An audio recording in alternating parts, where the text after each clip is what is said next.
Assalamualaikum warahmatullahi wabarakatuh. Saya Ega Resistiawan, kelas 12 IPA 2, nomor absen 6, akan membacakan cerpen dengan judul Pengemis dan Sholawat Badar karya Ahmad Tohari untuk memenuhi tugas ujian praktek bahasa Indonesia.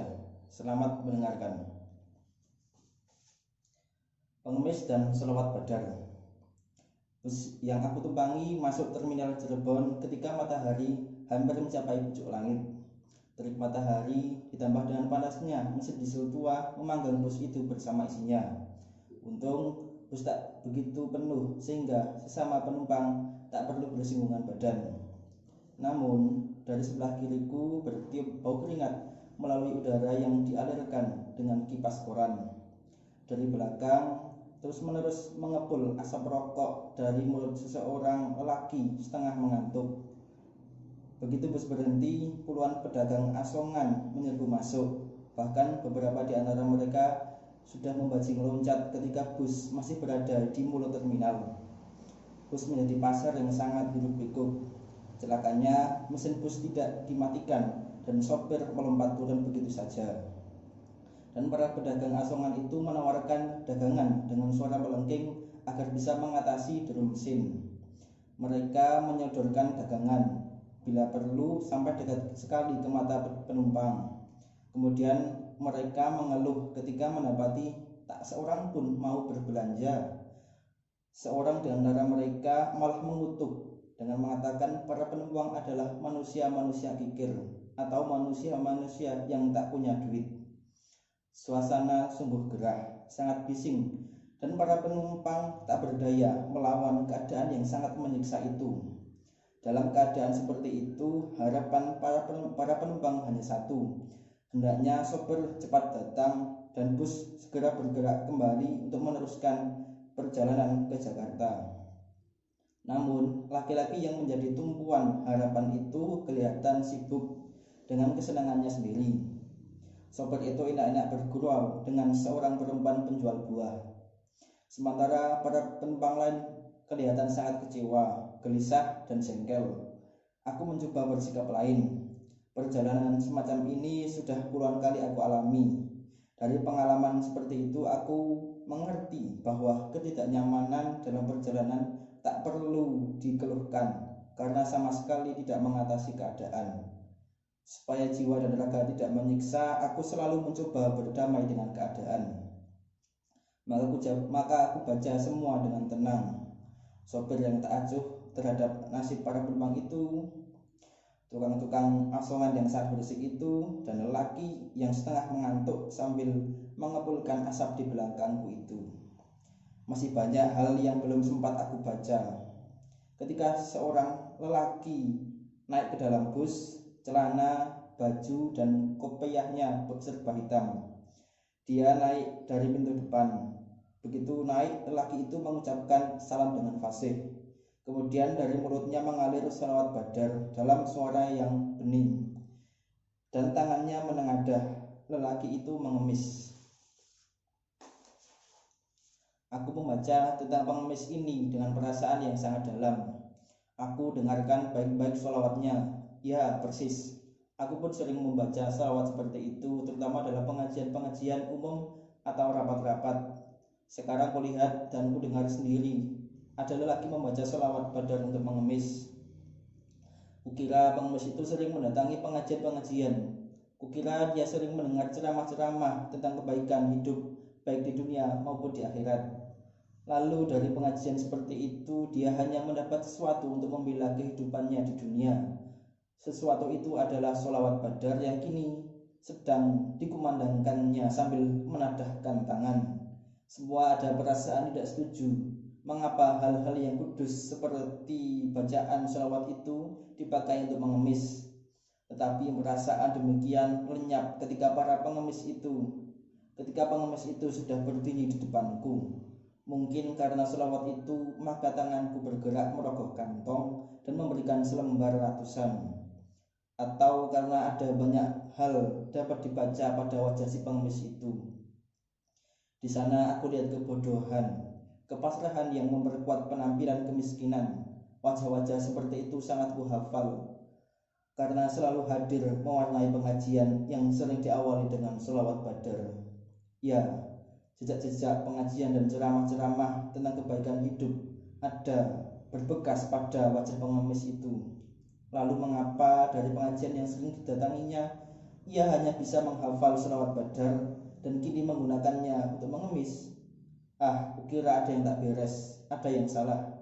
Sayangnya aku tak begitu tega menyalahkan pengemis yang terus membaca salawat itu.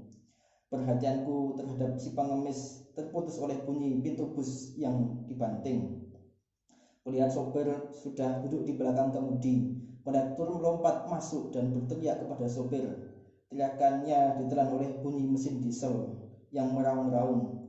Kudengar kedua awak bus itu bertengkar. Kondektur tampaknya enggan melayani bus yang tidak penuh.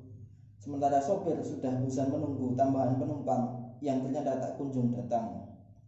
Mereka terus bertengkar melalui kata-kata yang tak sedap didengar, dan bus terus melaju meninggalkan terminal Cirebon.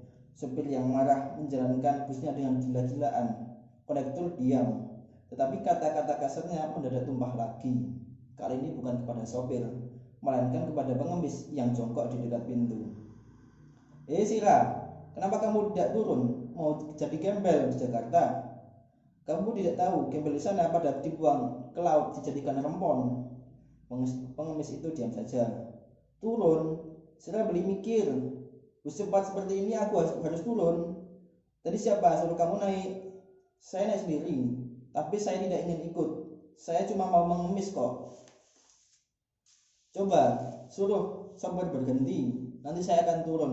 Mumpung belum jauh. Kondektur kehabisan kata-kata. Dipandangnya pengemis itu seperti ia hendak menelannya bulat-bulat. Yang dipandang pasrah, dia tampaknya rela diperlakukan sebagai apa saja, asal tidak didorong keluar dari bus yang melaju makin cepat. Kondektur berlalu sambil bersungut. Si pengemis yang merasa sedikit lega bergerak memperbaiki posisinya di dekat pintu belakang. Mulutnya kembali bergumam, Salatullah salamullah ala taha rasulillah. Salawat itu terus mengalun dan terdengar makin jelas karena tak ada lagi suara kondektur. Para penumpang membisu dan terlena dalam pikiran masing-masing. Aku pun mulai mengantuk sehingga lama-lama aku tak bisa membedakan mana suara salawat dan mana suara drum mesin diesel. Boleh jadi aku sudah berada di alam mimpi dan di sana aku lihat ribuan orang membaca sholawat. Anehnya, mereka yang berjumlah banyak sekali itu memiliki rupa yang sama. Mereka semua mirip sekali dengan pengemis yang naik dalam bus yang kutumpangi di terminal Cirebon. Dan dalam mimpi itu pun aku berpendapat bahwa mereka bisa menghafal teks sholawat itu dengan sempurna karena mereka sering mendatangi ceramah-ceramah tentang kebaikan hidup di dunia maupun akhirat. Dan dari ceramah-ceramah seperti itu mereka hanya memperoleh hafalan yang untungnya boleh dipakai modal menadahkan tangan. Kukira aku masih dalam mimpi ketika kurasakan peristiwa yang hebat. Mula-mula kudengar guntur meledak dengan suara yang dahsyat. Kemudian kulihat mayat-mayat berterbangan dan jatuh di sekelilingku. Mayat-mayat itu terluka dan beberapa di antaranya sangat mengerikan. Karena merasa takut aku pun lari. Namun sebuah batu tersandung dan aku jatuh ke tanah. Mulut terasa asin dan aku meludah. Ternyata ludahku merah. Terasa ada cairan mengalir dari lubang hidungku. Ketika kuraba cairan itu pun merah. Ya Tuhan, tiba-tiba aku tersadar bahwa diriku terluka parah. Aku terjaga dan di depanku ada malapetaka. Bus yang kutumpangi sudah terkapar di tengah sawah dan bentuknya sudah tak karuan. Di dekatnya terguling sebuah truk tangki yang tak kalah ringseknya. Dalam keadaan panik itu aku mencoba bangkit bergerak ke jalan raya.